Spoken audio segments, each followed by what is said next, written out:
personnel des adhérents du syndicat Force ouvrière de Savonnières. Pour commencer, je vous indique que nous voterons le rapport moral et d'activité. Alors qu'il s'agissait, soi-disant, d'un des dossiers prioritaires de l'ancien gouvernement, le financement de la dépendance a finalement disparu du paysage politique. Le nouveau gouvernement fera-t-il mieux? Trop tôt pour faire des pronostics. Et pourtant, les besoins sont énormes. Pour arpenter le département et ses nombreuses maisons de retraite depuis quelques années, je peux vous dire qu'il va falloir intervenir un maximum si l'on veut réellement améliorer les conditions de prise en charge de nos anciens et améliorer le traitement du personnel de ces établissements, qu'ils soient publics ou privés d'ailleurs. Pour ce qui concerne les établissements relevant de la fonction publique hospitalière, on peut dire sans exagérer qu'ils cumulent toutes les difficultés de la fonction publique hospitalière. Des budgets quasi systématiquement insuffisants, avec en plus une double tutelle du Conseil général et de l'Agence régionale de santé, peu généreux l'un et l'autre. Des effectifs insuffisants en nombre, on doit être au mieux à 0,5 agents par résident.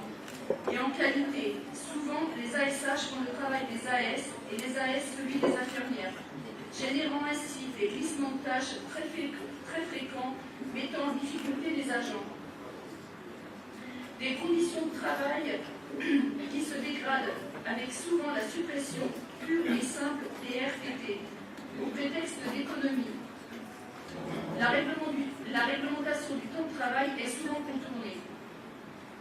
Et, cerise sur le gâteau, des déroulements de carrière plus que limités. Quand les agents sont titulaires, on oublie les avancements, on fait les avancements à la durée maximale, les avancements de grade. Alors là, dans certains établissements, on attend encore les promotions depuis la mise en place des ratios. De plus, dans certains établissements, on constate parfois jusqu'à 30% de contractuels taillables et corvéables à merci.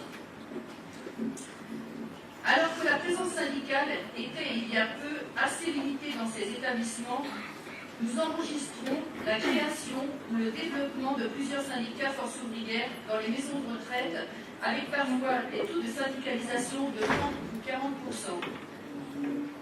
Première organisation syndicale lors des élections du 20 octobre dans les EHPAD de moins de 50 agents, je peux dire que notre syndicat est désormais connu et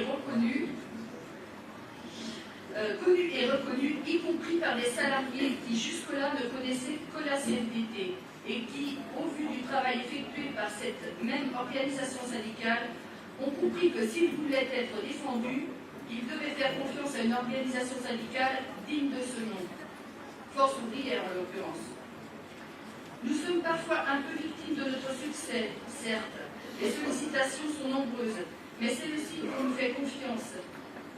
Il est vrai aussi que suite aux élections, nous avons recommencé à faire le tour de tous les établissements où nous avions monté des listes en octobre dernier. Et grâce à cette présence sur le terrain, nous allons continuer à nous développer au service des salariés de la santé et en particulier des maisons de retraite dont on parle bien peu. Mes chers camarades, il n'y a pas de fatalité.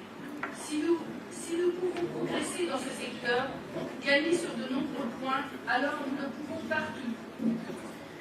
Notre prochaine bagarre, l'organisation d'une conférence départementale des personnels des EHPAD pour continuer à poser les revendications et préparer les conditions de la mobilisation pour que demain nos anciens puissent bénéficier d'une prise en charge digne avec des personnels en nombre, informés et bien payés. Pour terminer, je voudrais remercier Daniel pour ses coups de gueule, ses idées fixes, parfois sa patience, qui nous ont permis dans les conflits de garder une orientation indépendante. Vive l'Union départementale, merci de votre attention, vive l'Union départementale, vive son secrétaire et vive la Confédération générale du travail force ouvrière.